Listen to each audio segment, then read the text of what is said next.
One of the reasons why Cardiff City are a team I'm so curious about in this 25-26 CFL season is the first time where Brian Barry Murphy is working in senior football at a club with in a decent financial position, because I actually really liked Brian Barry Murphy's work at Rochdale. I think he established himself there as one of the best coaches in the Football League when it comes to developing young players, something that Rochdale as a club can be very proud of, and sort of nurturing a style. And I think he showed the ability to get decent results in really difficult circumstances. When you think Rochdale as a club at that time had massive off-field problems, they had a dodgy, to put it mildly, director at the time, I think called David Bottomley, who was absolutely up to no good. And I think Brian Barry Murphy had a lot to deal with behind the scenes that wasn't probably his forte, if you like. With that in mind, I think he managed to keep them up when they were looking like they were relegated under Keith Hill in the 18-19 season. I think they won 4 1-0 wins in 7 games to stay up, and he showed the pragmatism that to keep them up that season. And then he evolved the style the following campaign, and they finished a few places above the drop zone with one of the lowest budget, probably the joint lowest budget with Accrington Stanley that season. And then the following summer, the squad was completely ravaged, and very little quality on paper. And, all the best players had gone. And even then, when it looked like they were no hopers, they still managed to be competitive. And although they did go down, I think on the final day, they actually scored more goals that season than promoted Blackpool, which shows how highly I rate Brian Barry Murphy as both an in-possession coach and a developer of individual talent. I think there's a criticism of Barry Murphy that sometimes he can be so process-driven that he loses sight of the here and now sometimes. I don't necessarily see that myself, but I think there's a great opportunity to prove that he can do it in the cutthroat, pressured environment of League One football, where he's going to be expected to live a serious promotion challenge with Cardiff City. But since leaving Scotland, he's done some fantastic work with Manchester City's EDS, winning titles in the PL2 and being entrusted with developing some of the top young footballers across the globe. So I'm really excited about Brian Barry Murphy. I think this appointment has huge upsides, but there's also a challenge because Barry Murphy's stylistic and developmental preferences come somewhat at odds with Cardiff City's historic identity. You think of the cauldron of noise that Ninian Park used to be, and the teams that have won promotion from the Championship have typically been very attritional, very aggressive, and very physical. I think Brian Barry Murphy will bring a different identity to Cardiff City, or he'll at least try to. Whether he'll be able to do it, that's what we're about to discuss on this Summer Deep Dive.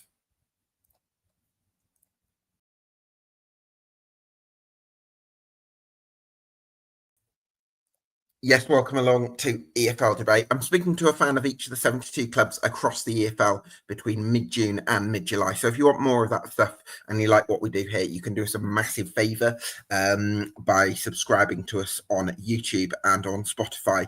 This evening, I'm delighted to be joined by Simon from Cardiff City World. Simon, thanks so much for joining us. Really appreciate your time. A massive fan of your insight on the Bluebirds. So thank you for joining me. How are you feeling about the Brian Barry Murphy appointment?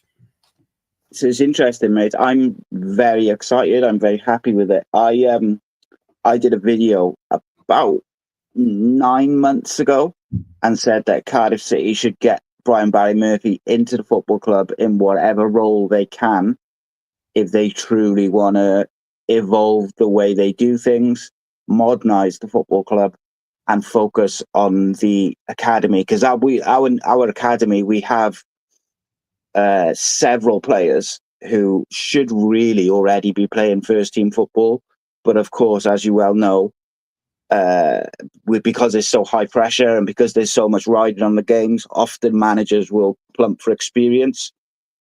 So I was very excited by the fact that he was linked with the job. And then I got a nod pretty early on in the sort of long, drawn-out managerial process that his interview with the board had absolutely blown away the the Cardiff City hierarchy, and he had gone from a sort of outsider, if you like, who they were aware of, to someone who was in the top three immediately, and he stayed there all the way through. So I was always pretty confident that once I'd heard the feedback from his interview, that it was going to be a straight sort of switch, because they obviously went after Nathan Jones because they wanted. That's almost like the default setting, if you like, of an Yeah, experienced he manager would have who's been been there more and of a done that. quintessential Cardiff City manager, wouldn't he, Nathan Jones? Of course, yeah. So Yeah. I think they almost did that out of habit, if that makes sense. But the other two options out, because there was only ever really three in it, and it was Jones and Aaron Ramsey and Brian Barry Murphy. And Aaron Ramsey, I think, for fans, represented change. Not so much. I don't think people wanted him. He hasn't proven it by any means as a coach or a manager. But what he did had been very clear about early on was that if he took the job, he'd want a football structure above him. He'd want a recruitment change, and this is things that fans have been crying out for a long time. So I think people were sort of okay with that to achieve that, if that makes sense. But Brian Barry Murphy for me, mate, is I'm very, very excited by it. Yeah, I think he's a really exciting coach who could have a fantastic career in management. I think he's got a lot of attributes to go on and do that. Still one or two things that I'm curious about in terms of how he implements his ideas. But yeah, I think it's a really exciting appointment. I guess one thing I'm wondering about, Si, is you mentioned that it was almost Brian Barry Murphy talking the board into some of that some of those changes. And I suppose in an ideal world, what you'd want is a club that already has a plan, already has a vision in place, and Brian Barry Murphy would slot into that. But actually, in this instance, because of the question marks around Vincent Tan and Mehmet Dalman, it's actually taking somebody like Brian Barry Murphy to have that barnstorming interview to actually make them think, oh, actually, no, we do need to have the right processes in place. But can Brian Barry Murphy enact that kind of change on his own? He's going to need the club to really commit to some of those changes, and yeah, I'm sort of curious about whether that'll come to fruition. Yeah, I think it's interesting because when the club appointed Omar Rita, the idea was that he was good with young players. Could he come in and do that at the first team? Now, obviously, I think there was many sort of issues with his appointment, whether it was, I don't necessarily think with him, but I think what was around him wasn't quite right. Whereas, just as an example, like you look at the coaching staff that was given to Aaron Ramsey for 3 games, and you look at the coaching staff that was given to Omar Risa for the majority of the season, and it's like night and day. And I think straight away, Brian Barry Murphy's been allowed to bring in Lee Riley, who's again someone who's very, very highly rated. I think he's going to be bringing in one other guy, and then he's bringing in, I believe, some of the younger coaches who finished the season with the club, who have all got a really good reputation within the club or within Welsh football. And I think the thing for me is that there's at least a good proportion of the Cardiff City board wanted to put a lot more focus on the younger players. There was a big effort about 12 months ago to bring the average age down from the squad, which they did. But even now, a lot of the talk, with people like me and other fans, is that if there are players to go this season, people tend to want the senior players to go and keep everyone under 25, because when you look at some of the players that we've got under 25, you've got Yusuf Salic, Ruben Colwell, Alex Robertson, Will Fish, Joel Bagan. Like, they're all good technical footballers. Kean Ashford, Isaac Davis. Like, it's almost like a never-ending list. And Joel Colwell, I know you mentioned Ruben, but Joel Colwell as well. Joel Colwell obviously went out and did a good job on loan. You'd expect. I mean, I know his individual plan was for him to go on loan and challenge for the first team this summer. So it'll be interesting now, because he played League One football at the second half of last season. But there's a few, Louis Giles coming up from the academy is a really good left back who suits the way that Brian Barry Murphy historically has played. They've got Dylan Lawler, who's only 18, 19, only made 2 first-team appearances last year at centre-back against Aston Villa and then again under Aaron Ramsey. But he is someone who I would be very shocked if he doesn't end up as the Welsh captain and the Cardiff captain. Right. He's that good. However, he's also only got a year left on his contract. And as is with Cardiff City, there's certain members of the board who are unfortunately in charge of the negotiations who are not very good at it. So we shall see with that one. That's a worry, I've got to say. But my point being is that the young nucleus of the first team that's already there and the young academy players who are realistically going to be pushing for first team places is very exciting under a manager like Brian Barry Murphy, because you get the feeling that he's more likely to implement those players. Whereas, if like a Mick McCarthy-esque coach or a Neil Harris or these kind of managers that we've had over the years, they aren't giving it. Or even Neil Warnock. Like Neil Warnock didn't want to play Ruben Colwell, for instance. Like they trust experienced players. And I think what we've wanted as fans is, right, we've been relegated. That was a long time coming because of the way things were being done. We need a cultural reset and we need to focus on changing everything, whether that's the identity of the way we play, whether that's the structure above the manager or the way we do things, focusing more on those young players. But I also think we need desperately the senior voices to be different voices. Now, this is only my opinion and, people might disagree, but I think the senior voices within the squad have, how can I put it? They've run their course over the last few years. I don't think a lot of them have lived up to what they are at their best. Are we talking here then, Si, about the likes of Callum Robinson, Ryan Wintle, Perry and G, possibly? Yeah, all of them. And look, on their day, they're all excellent footballers. It doesn't seem like that long ago that there was people talking about Perry Ng being right up there as the best right back in the Championship with Walker Peters. But since those comparisons, he's been very poor. Like last season, he was very poor all the way through. Towards the end of the season, when we were really fighting, I thought he was marginally better. But at the start of the season, if you go back and watch Cardiff's, I don't know, say first 10 games, he's almost responsible for a goal a game where he's switches off or he's out of position or he lets the runner go off him.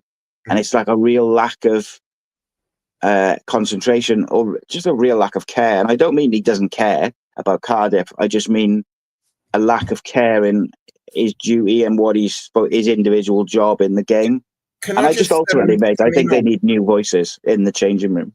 That makes so much sense, Si. Can I come in on Perry and G, because he's somebody who, from my experience, not first-hand experience, I've never managed Perry and G, but I think from what I can gather, I think he needs a manager who's got a bit of a steady hand, because I do, certainly from earlier days in his career at Crewe Alexandra, I think he was quite an erratic character and quite an outspoken voice in the changing rooms. And I do think that it takes a manager with real patience and good man management qualities, but patience being key to that, to actually manage him and just having that steady hand. And I just wonder if you feel like he's maybe not had that, and maybe that's in recent years, and maybe that's been part of why he might have taken that drop off. Yeah, I think, look, last season and like the season before, and then obviously Errol Bullitt left after, I think, 7 games or 6 games. Errol Bullitt to Omar Risa was like night and day in the way they interacted with the players, the way that they played football. Everything was almost completely, just top to bottom, just different. Errol Bullitt was very cold with the players. He didn't really interact with them. He was very kind of my way or the highway. And that creates a set of issues. Omar Risa came in. He was very friendly with the squad. Some would say too friendly. But I think what he was trying to build was a togetherness after there had been problems under Errol Bullitt. Now, my question is always, these players, I think, not just Cardiff players as a whole in football, they get away with they get away with it sometimes with when a manager's struggling or the team's struggling. I sometimes feel like they don't take enough responsibility on the players, because ultimately the manager can set up, he can put you out, he can give you the instructions, he can pick the players, whatever it may be, but he can't kick the ball, he can't shoot, he can't score, he can't run that extra yard. And I think too many of the players over the recent years, when the goings got tough, they probably haven't run that extra yard for the manager. And the one thing I think Barry Murphy will do is he will absolutely expect a high level of professional standards day in, day out. Mm. And I think that's what this group needs. Now, in answer to your question about Perry, I think, I'm guessing, obviously, or at least an educated guess, I think it'll go one of two ways. He will either get a bit frustrated with it because he will feel like it's, I don't know, whatever, like a bit too regimented or whatever, or he will buy into it because he's got a manager who's playing exciting football, is structured, but he's bringing those standards of what's expected of everybody up. And some players will rise with it, and some players will not like it. Yeah.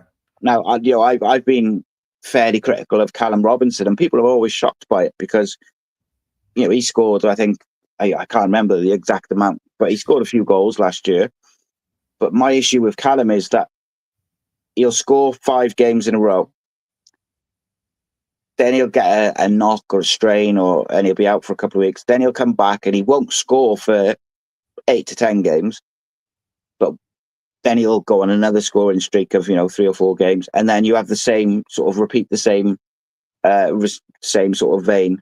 And the problem is in the longer period when he doesn't score, he not only doesn't score the goals, but he also doesn't contribute a lot in terms of the play and the build up and the work.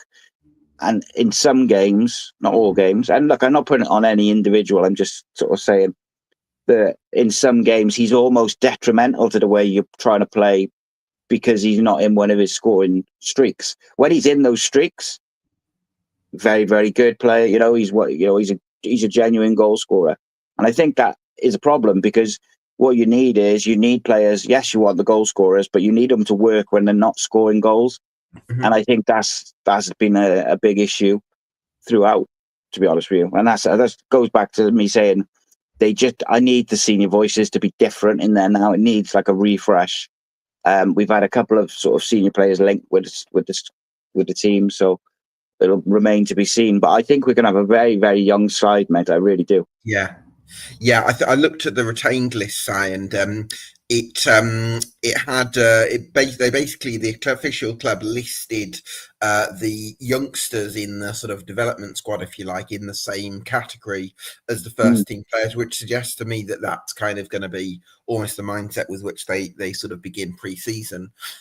I wanted to look at the goalkeeping department because you've got a few lads. You got Matt Turner, Ivan Horvath, and Jack Alnwick as the senior options, and then Luke Armstrong, Dennis, and Griffiths as some youngsters. Do you think that the number one for next season is currently in the building?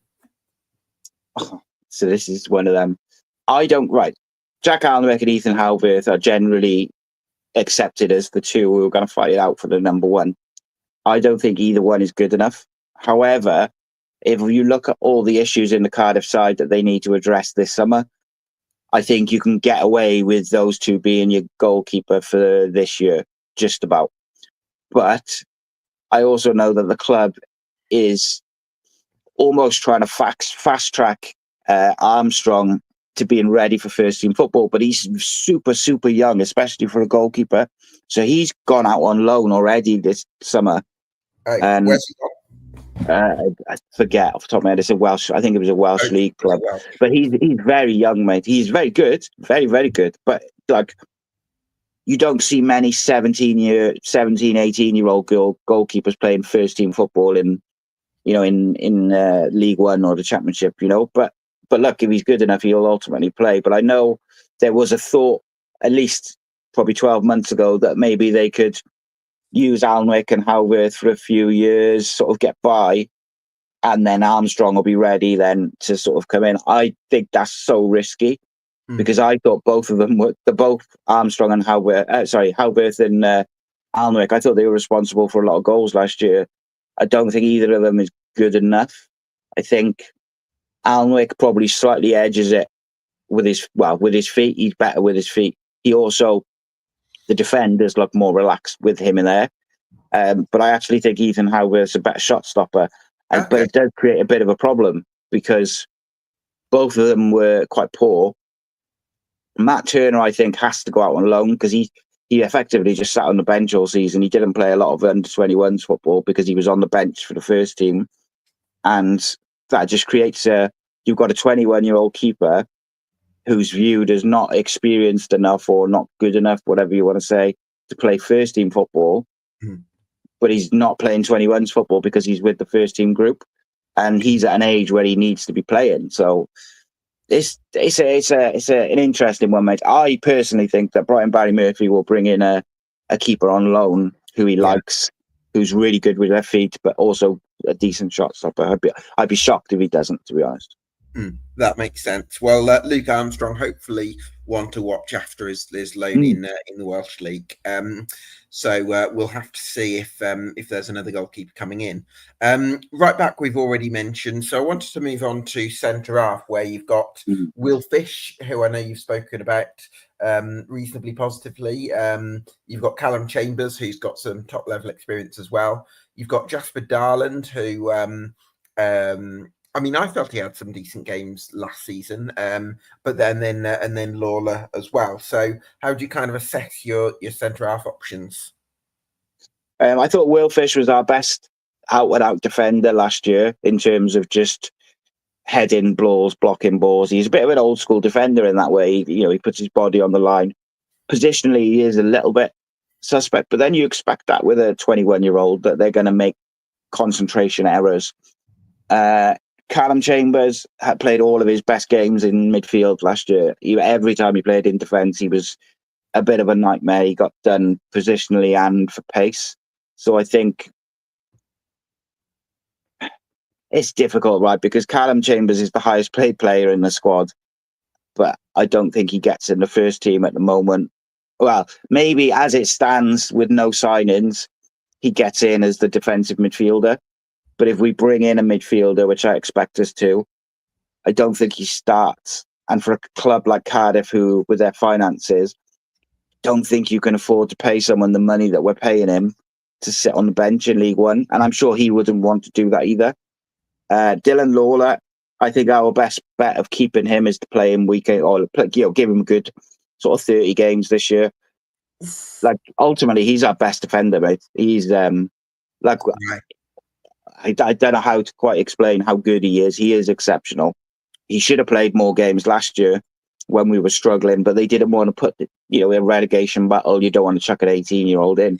Is he playing? Is he like can ping diagonals and that kind of thing? Yeah, he is like he's like Danny Gabardon, mate. If you remember when Danny Gabardon came through at Cardiff and then obviously moved to West Ham relatively young.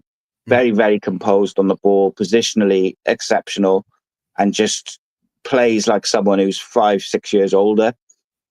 He's captained Cardiff and Wales all the way through the age groups. And even in the last 2 years where he's been 17, 18, he's captain of the under-21s when there's more experienced and more, older players. If you go back and watch that Aston Villa FA Cup game, we played quite a young side. Dylan Lawler played at defence. We played Aaron Ramsey and Ruben Colwell as 2, with Colwell in an 8 rather than a 10.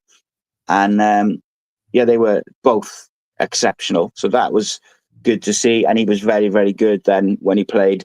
I think it was either the last game or the last 2 games. I just think, look, he's out of contract next year.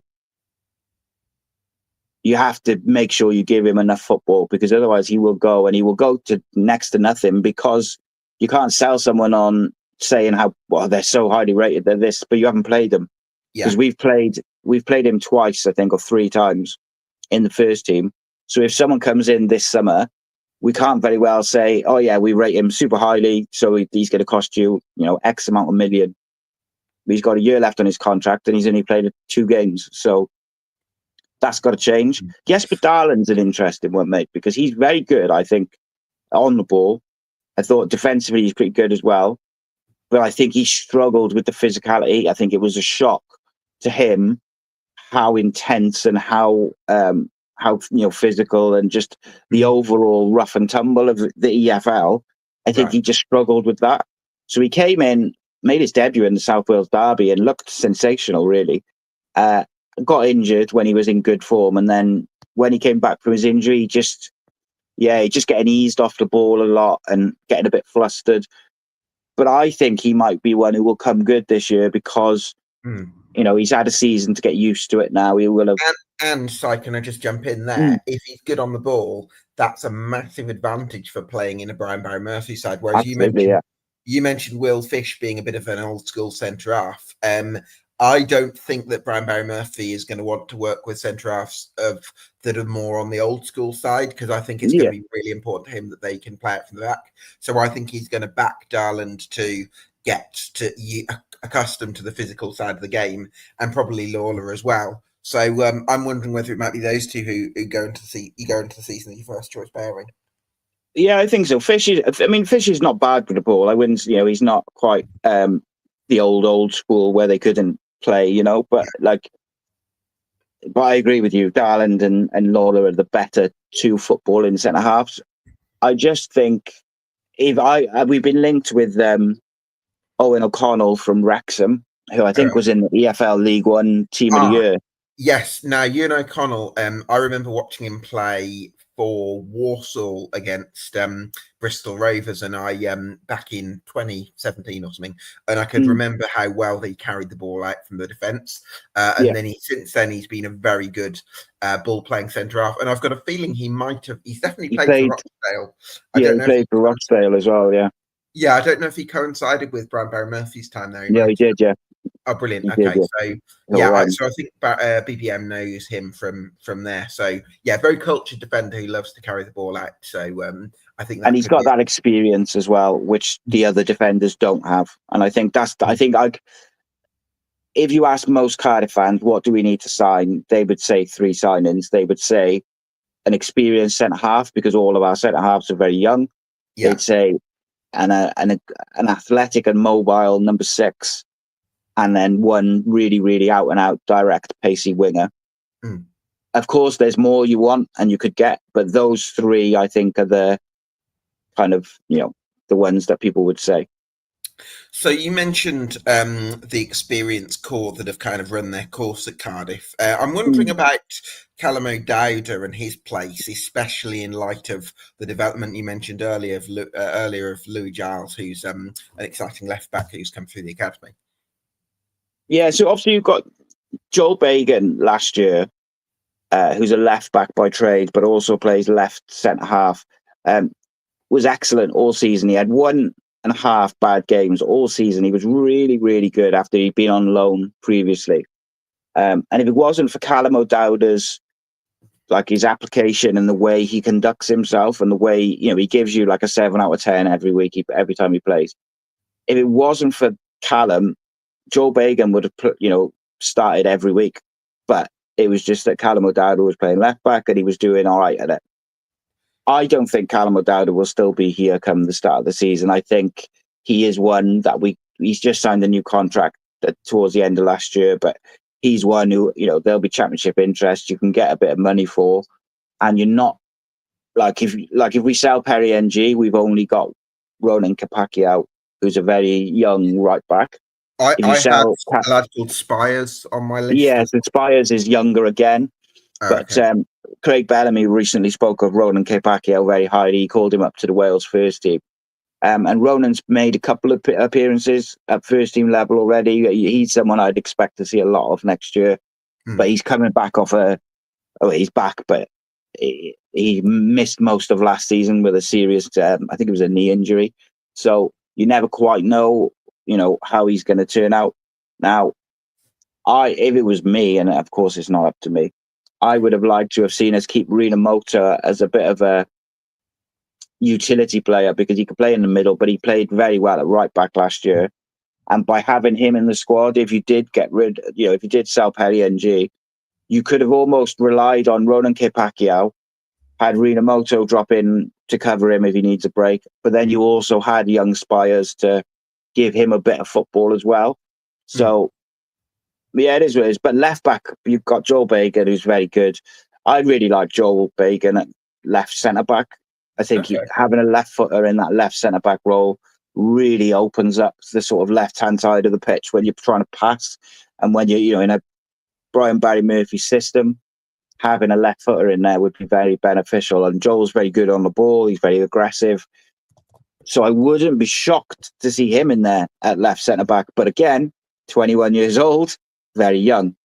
Louis Giles, younger again, excellent left back, likes to overlap and got tremendous delivery on his crosses, which is just something we lack very badly. And look, I wouldn't be disappointed if Callum O'Dowda stays. I thought the way he conducted himself last year was absolutely exemplary. When some of his teammates did not, he was absolutely made sure he applauded the fans. He treated the fans with respect outside the ground. Everything which he did was very respectful, and he always gave his all. And he's pretty consistent. He's just not a left back for me, and he doesn't want to play left wing. So that's why I'd be willing to sell him, Yeah, that makes a lot of sense. All right, well, let's move into midfield, because at the moment, in terms of senior options, you've got Alex Robertson, who's been linked with a move, and the big one I'm really excited about is Ryan Wintle, because I loved Ryan Wintle at Crewe Alexandra. He played as a number 6 in a 4-3-3 side, a very good footballing team, and he was perfect for that role because not only does he have that ability to drop in, collect the ball off the defence, dictate play, and ping those diagonal passes, but he also had those other ingredients required to sort of screen the defence, which was that work ethic and a little bit of physicality. And then I think since he's made that step up to the Championship, where Wintle has maybe had sort of mixed fortune, is that he hasn't always been playing in a great footballing side, and so it hasn't always necessarily brought the best out of his abilities. But what I'm really excited about is that I think we could see a resurgence of that under somebody like Brian Barry Murphy and the coaching and the way that he coaches. So he's fascinating. It's a fascinating situation, right? Because I've got a video out on this on Monday, actually, because it is really interesting. If you would ask any Cardiff City fan, even up to today, if they think Ryan Wintle's going to start the season with Cardiff, they'd have said no. He's got a bit of a reputation of being not great in the dressing room since he's been at Cardiff. He fell out with the fans in the middle of a game just before he went out on loan. He also he took a lot of stick because he was celebrating when Errol Bullock got sacked, and a lot of Cardiff fans felt like that's not something he should have put on social media because it's disrespecting the club. They're paying your wages, and you're still a Cardiff player, so you should have a bit more about you. And also, he was responsible for that bad start to the season as well. Yeah, yeah, like he was a massive part of the issues that we had. So, and I also think, from my personal opinion on him, is from what I've seen at Cardiff, I think he looks fairly limited on the ball now. That's why I find it really interesting, because there's people like you who tell me before he was at Cardiff that he's very good on the ball, and he is as a number 6. Passing range in the right system, passing range is unbelievable. Yeah, and this is what I mean. And from what you say and a couple of other people have said, it does sound like maybe it's a case of too good for League One, not quite good enough for the Championship. I don't know, but what I can say is I know for 100% fact is that since he's come back to Cardiff this summer, he's been praised for his attitude, his work rate. He's in shape, and he's been talked about as captain material. Now, I believe everyone deserves a second chance. And then if you throw that second chance away, then that's on you. There's certain other players in that group that I feel had their second chance last year and earned it, by the way, but didn't do enough with it. Whereas Ryan Wintle, I think, look, he went out on loan, was a bit of a mixed bag at Millwall. We need a ball-playing number 6. If he can do that job, then let him do it. But I think he has got it's not just about proving it to the manager, I think, and earning it with the manager. I think that attitude that's been praised privately in the club already, he's got to show that to the fans, because there's a large portion of fans which felt disrespected by his actions, and I think he'll have to earn that trust back a bit. But look, like I said, everyone deserves a second chance, and by all accounts, it sounds like he's come back in shape and he's working hard and he's made a good impression on the new coaching setup. So that's all he can do ultimately at the moment is do that, and then show that he can do it on the ball then as things go. Obviously, you mentioned Alex Robertson. That's a really fascinating one as well, because I've heard from some pretty good sources that he, at the end of the season, was very frustrated and was kind of open to leaving. And I'd heard that at least some of that frustration might have been around some of the senior players, which was interesting. But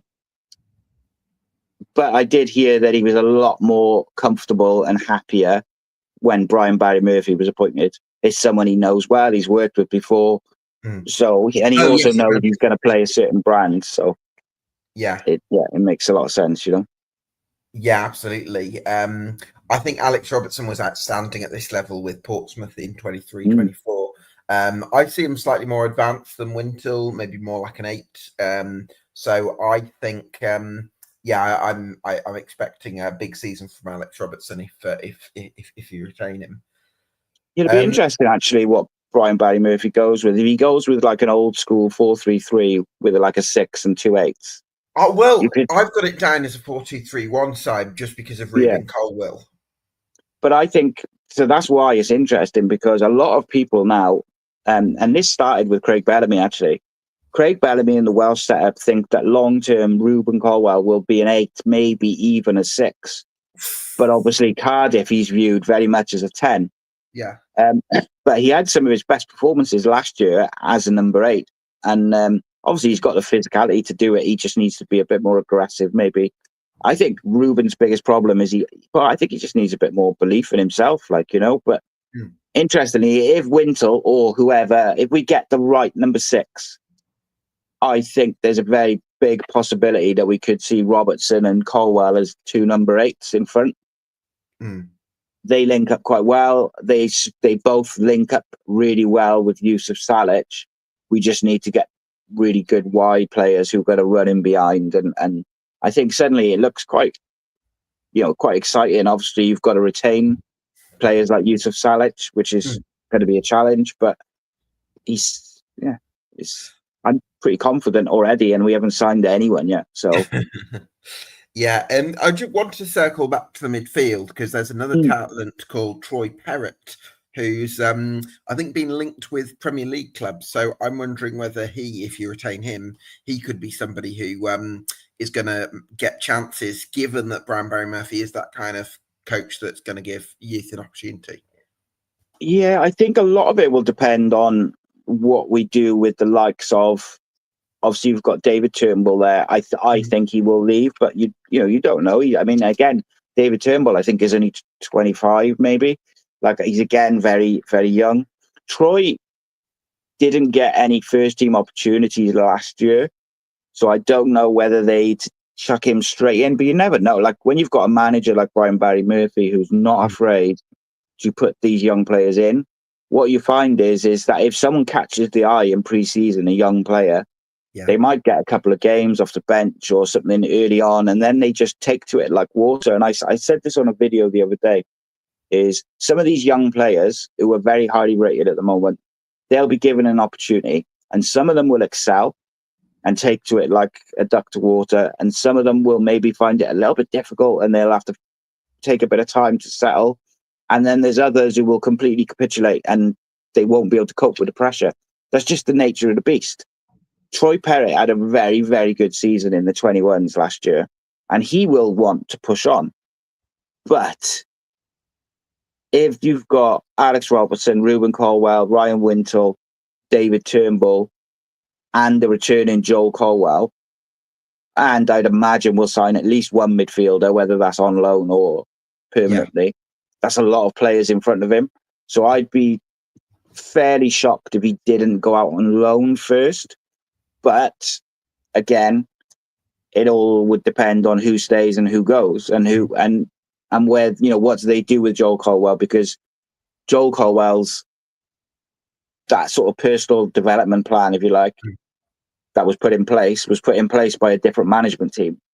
So whilst they thought he was going to be in the first team squad this year, maybe the new manager doesn't. I don't know.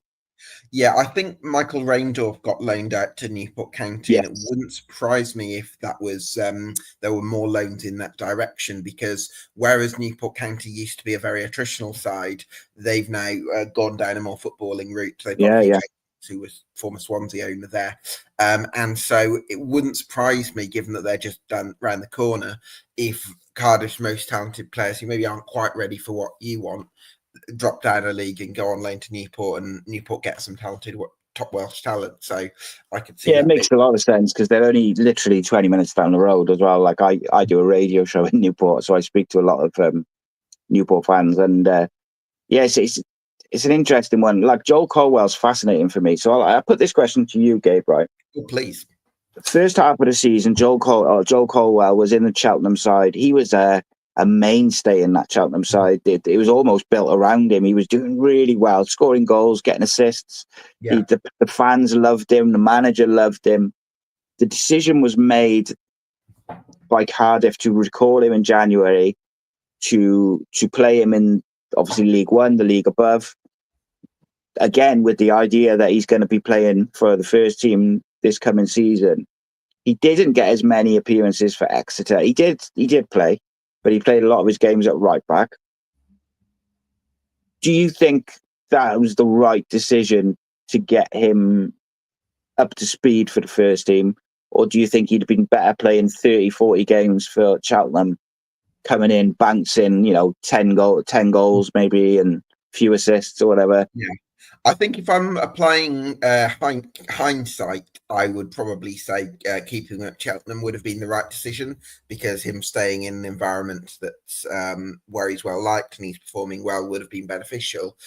But first of all, the decision was made when Cardiff City were aspiring to be in the Championship this season, and so if the plan was to use Joel Colwell in 25-26, it would have made sense that they'd look to accelerate his development. And secondly, Cheltenham Town were also slap bang mid-table at that stage, and maybe they wanted him to experience football for teams that may have something more immediate to play for and feel that kind of pressure. So I can see why they made the decision. I can see why they wanted to step him up a league, because they feel like he's a really exciting talent and they wanted to kick him on to that next level. I would say with hindsight, yes, it probably would have been better to keep him at Cheltenham, but that's only with the benefit of hindsight. I think it might have been difficult for the club to know some of the things at the time. Yeah, no, I agree with that. I think it's a real tricky one, and look, I've had the privilege of speaking to the people who made that decision, so I understand it fully. It's just an interesting one because I think it's almost like do you keep him somewhere where he's comfortable and he's excelling, or do you put him out of his comfort zone and test him a bit more? Because let's face it, if he plays for Cardiff City, it's very different to playing for Cheltenham or even Exeter. With the greatest respect to those clubs, there is a lot of pressure at Cardiff.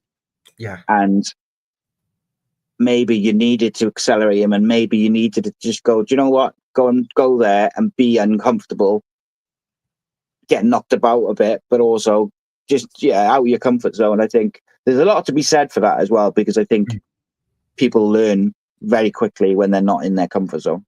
So I've got a question for you then, Si. Where does, if Joel Colwell's going to go into Cardiff's 11, and we say Ruben Colwell will either be in a 10 role or one of 2 8s with Alex Robertson, where's the best place going to be for Joel Colwell? So I think Joel, if he's in that first team group, with the squad as it is, I think he would be a backup stroke sub for Alex Robertson as that 8. If we go with like a 4-2-3-1 and Ruben's in the 10, of course, Alex Robertson and Joel Colwell have both played in the 10 also. I think, I don't know, because Joel's played as a 6 as well. So it's very interesting. It almost depends on, for all of them, who catches the new manager's eye early on, and who's he look at and he thinks, oh, I can do something with them. And suddenly those players are the ones who get that sort of maybe 4 or 5 game run to get used to it. Or is there a possibility, side that if it is 4-2-3-1, you have Ashford, Colwill, Ruben Colwill, and Joel Colwill as almost like three attacking midfielders that are given license to rotate and interchange? Yeah, I could see that, mate. I think one player who I think actually is going to be massive for Cardiff this year if we hold on to him is Isaac Davis, because his Really? pace. Okay, Yeah, I thought he was a bit unlucky last year.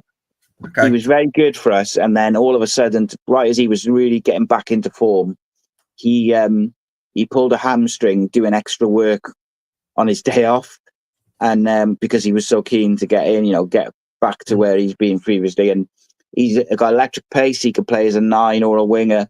I think we'll see similar numbers to what he got when he went out to loan at Corvick. I see him being if he stays, fitness is his biggest problem. He's had a couple of serious injuries. So far, he's retained his pace, and those injuries haven't sort of taken a yard off his pace. But I really think, so he went to Corvick in 23-24, played 34 games and scored 12 goals, got several assists as well. I could see him contributing numbers this year if he stays fit. He's very direct. I know he's someone Craig Bellamy again very highly rates. So it's going to be interesting, mate, because there's a lot of competition for those places. Kean Ashford, Ruben, Robertson, Joel Colwell, David Turnbull. They all have played in the 10, and they can all play sort of wide in a way. You've got Callum Robinson is obviously still there at the moment. You've got Yusuf Salic.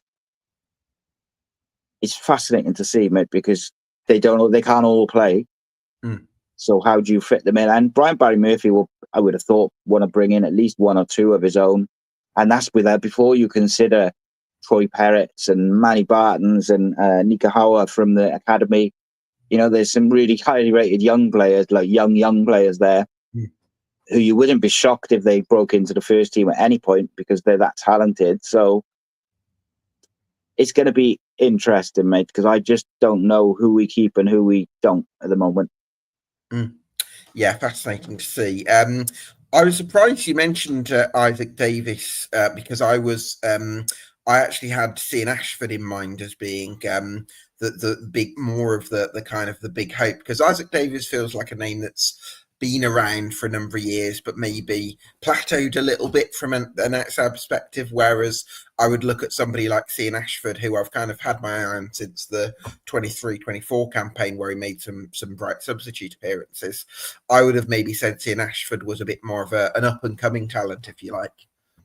Well, I think with Cian had definitely had his breakout season last year, and I think Cian also will benefit massively from Brian Barry Murphy's style of play.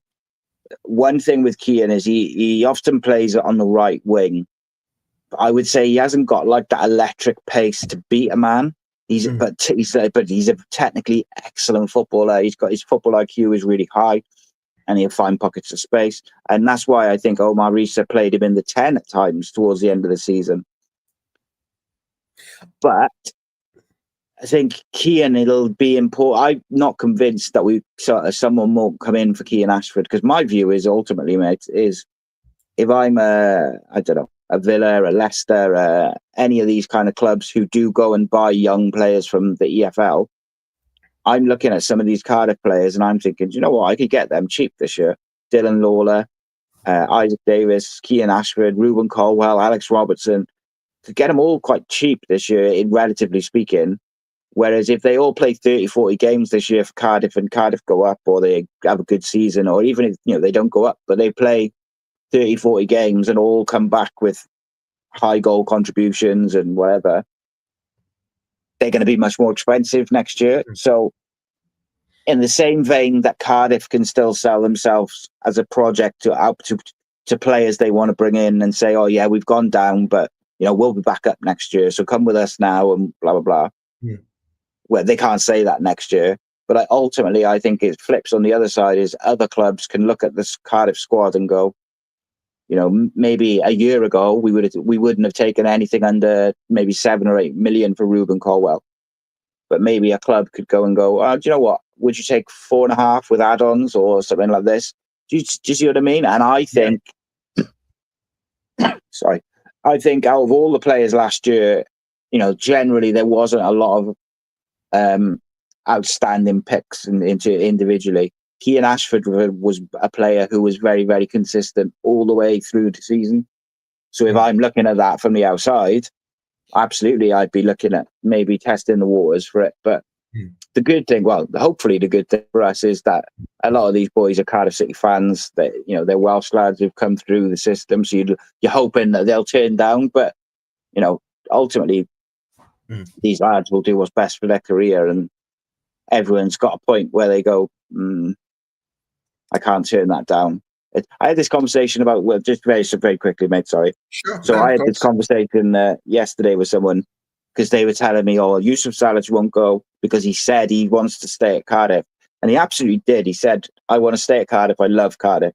And I said, yes, but it's easy to say that after the disappointment of relegation, and, you're trying to give the fans a bit of a lift. And I believe that he meant it.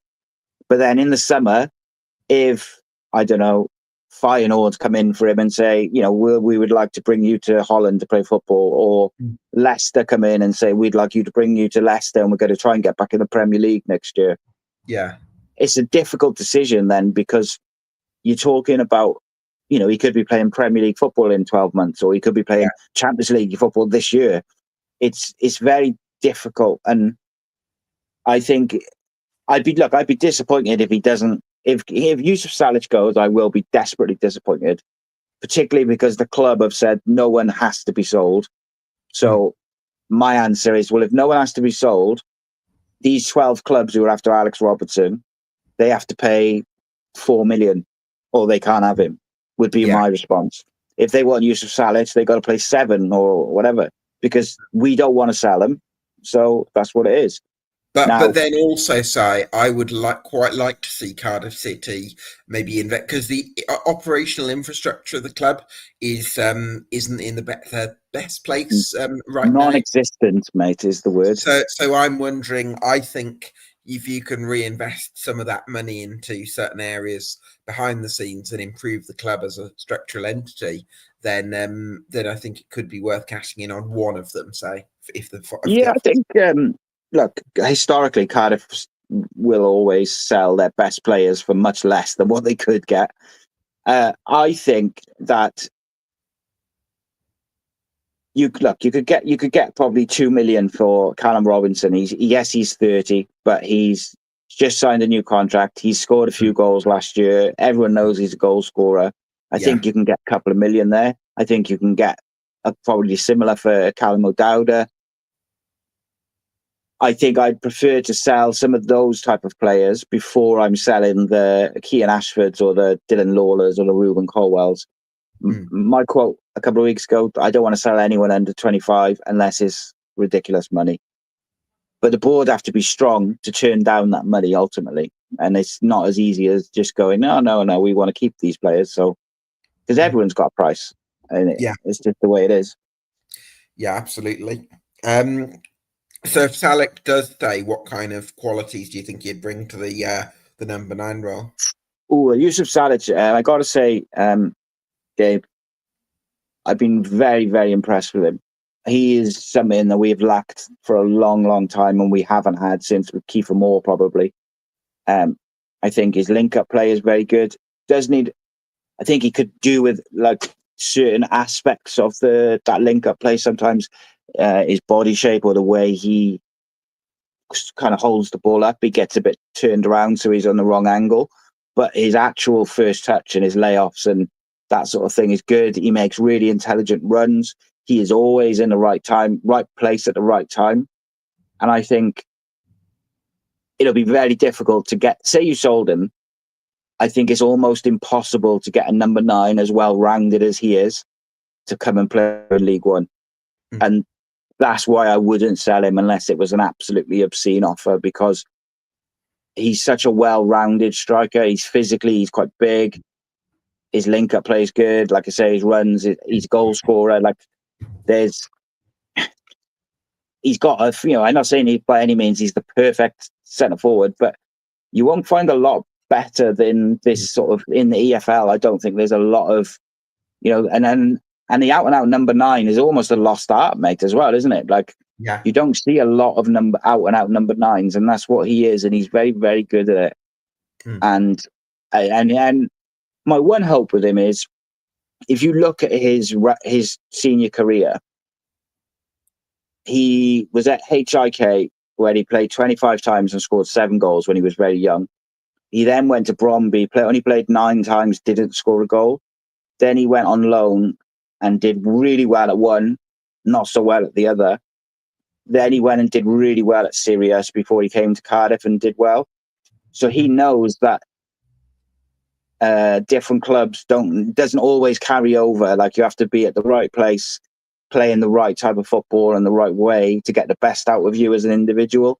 And I think, look, having him at the point of a Brian Barry Murphy system is almost perfect. But I think we'll be fending off some bids. That would be the excitement for me, Si. Like, you've got a Brian Barry Murphy coaching some really creative players in that squad. And you've got a goal scorer in Salak who can put them away. So I think there's serious potential there. So that's one thing I'm really excited about. You mentioned 3 additions. Is that what we're looking at between now and the end of the window? Possibly more, depending on outgoings.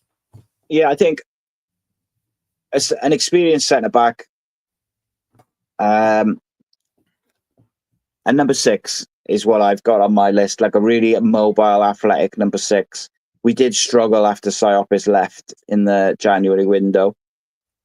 I don't know if Ryan Wintel's the guy. We've also got Eli King back off loan, who plays that role as well. So, whether between Eli King and Ryan Wintel, they have that sort of number 6 position covered. I'm not sure. I guess it'll remain to be seen. Those 3 signings, we need like a really direct winger, an old school, just out and out winger who just beats a man, puts the ball in the box. I think all Cardiff fans have had absolutely fed up to the back teeth of seeing people like wingers staying wide, getting the ball, and then they cut inside, and all they're thinking about is trying to get a shot off. It's infuriating. We got Ollie Tanner on paper. Ollie Tanner should be really dangerous for Cardiff this year, but again, question marks over attitude. Came back when he wasn't fit, should we say. So there's a lot for Brian Barry Murphy to sort out. But what I would say to you, Gabe, is this, right? Is last year I said very early on, about Christmas time, I said, Omar Risa is the right man at the wrong time. And I think, and this will probably come back to haunt me, but there it is. That's Cardiff through and through. I think Brian Barry Murphy is the right man at the right time because of the type of squad we've got and the players that we've got coming through. And I think because the board were pretty unanimous in wanting him, I think they'll back him as well. So I think that kind of cauldron of things will make for him being the right guy at the right time. Let's hope that's the case. In terms of expectations then, Si, is the playoffs the minimum expectation, but you're hoping to try and challenge for the top 2 this season? Yeah, look, you have to be honest and say that if Cardiff don't at least make the playoffs, it's probably a failed season. But I asked this question to my co-host Matt the other day, who Matt's done stuff for you. And I asked him, if Dylan Lawler, Louis Giles, Ronnie Kipacquiao, Eli King, all Troy Perrott, all these guys get between 15 and 30 games this season, and we really, really bring through this exciting group of young players for a season, but we maybe finish 8th, would you be okay with that? With the idea then that those young players have enough experience the following season to kick on and go and get promoted? And it's a difficult one, isn't it? Because is this in the scenario that, let's say, Dylan Lawler, Capaccio, Louis Giles, and Troy Perrott have all signed, let's say, 5-year contracts, and you're like, and you're building around this kind of very, not just the young players that are already in the first team, but you're actually bringing through even more young players. So you do all right, you have a good season, but you don't get to the playoffs. But all of those young players have played, anything from 15 to 30 games. So the following season, they're ready to go and they're ready to push. So it's a difficult one.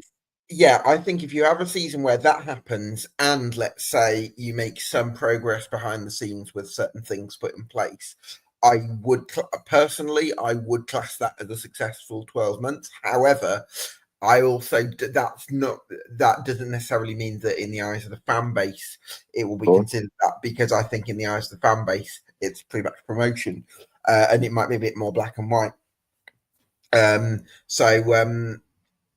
Or blue and white, I should say, because it's Cardiff City. So yeah, that would be my thinking. I think from my point of view, and I think perhaps internally from the club's point of view, they might think this is our long-term vision and we're going to stick to that developmental side. And I would endorse that, but I also think that there probably will be a bit of pressure from the fans to meet those immediate expectations. Yeah, ultimately, football fans these days are very impatient, and they want instant gratification, and that includes me. I can't say it doesn't, but when I look at it in the cold light of day, if we can build a squad of young players which have come through the academy and we've signed now, I'll be happy with that, because this football club has needed a change of identity, or just an identity, for a long time. The obvious things like the rebrand and that damaged the relationship of the fans and the squad, and like there's been irreparable damage done at different times by the owner and things like that. If we can have a manager who's as progressive as Brian Barry Murphy and speaks so well, if he's able to play football the way he wants, be successful, and bring that nucleus of young players through into the first team, plus we can maybe sort out a bit of a structure above the manager, you've got to look at that, because long term that's going to benefit you far more than if we signed a load of 28, 29-year-olds now and we go up as champions, but then we're fighting relegation again for the next 2-3 years in the championship. You want to go up with a squad that can grow into the championship. Yeah, you want to, like what Ipswich did, Luton did previously, where they don't, they go up from League One and they're competing. They're not going up from League One and just back to fighting relegation. With the greatest respect, Peterborough have done it for years, haven't they? They go up, they go down, they go up, they go down. And I get it. Like, for the fans, the going up bit's great. But ultimately, you want to try and progress. And yeah, we might have new owners anyway, so we'll see. Oh, lovely. Well, that'd be great, wouldn't it? Yes. Yeah. Well, we'll see about that. Hopefully, more to come on that. As you know, I'm doing my 1 to 24 predictions in late July, and one of my processes for doing that this year is to rate each team out of 10 on 14 different categories that I think are going to determine their fate. So what I'm going to do is I'm going to shout out a category, and you can give me a number between 1 and 10. Okay. First category is ownership. God. It's impossible. Because I hate the owner with passion, because he changed us to red, but he also plows in like £1 million a month to keep us afloat. So I don't know, 4. 4, okay. Infrastructure is the next one. 2. 2, okay. 2 for infrastructure. Playing budget. I think you got to be fair. They do spend money when they can, when they want to. 5, 6. 6. I'll say relative to the division. I will say, can we bump that up a bit? Would you say? Yeah, probably. Yeah, I think it's fair. I mean, it's only fair because obviously we were I think the 4th highest wages in the championship last year, which obviously that's gone down substantially already by several million. But okay, I'll say an 8 for the playing budget, just relative to League One. Yeah, of course. Management. I'm really excited about Brian Barry. Yeah, I am too. Like I said, I made that video 8-9 months ago. I'd be like for me personally, I'm right up there with like a 7 or an 8. But obviously, he hasn't played a game yet, so it's difficult. I'll go with a steady 7.5. 7.5 for now, but with potential to be higher once proves himself with games. Goalkeeping department. That's going to be low, mate. 3. 3 for now, but maybe Yeah, higher. we might bring someone. If we bring someone in, then it obviously changes. But at the moment, I'm not happy about it. Okay. Defense.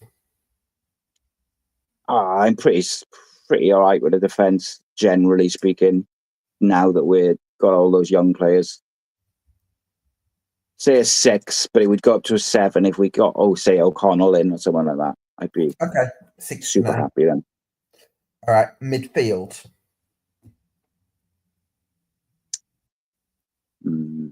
I'll go a 7 because I do rate Alex Robertson and Ruben Colwell very highly. I think if we get the right number 6 in, whether that's someone who's already there or we sign someone, then it would definitely go up to a 7 or an 8. Okay. It's hard, isn't it? Yeah, I think Wintel's going to come up trumps, but so we'll see. I hope he proves me wrong, mate. I really do, because he's come back with the right attitude. But yeah. Attack. Oh, Yusuf Salic, Isaac Davis, Kean Ashford. Quite happy with them. Need one more. And Callum Robinson. I suppose you can't leave him out. We'll go with an 8 there.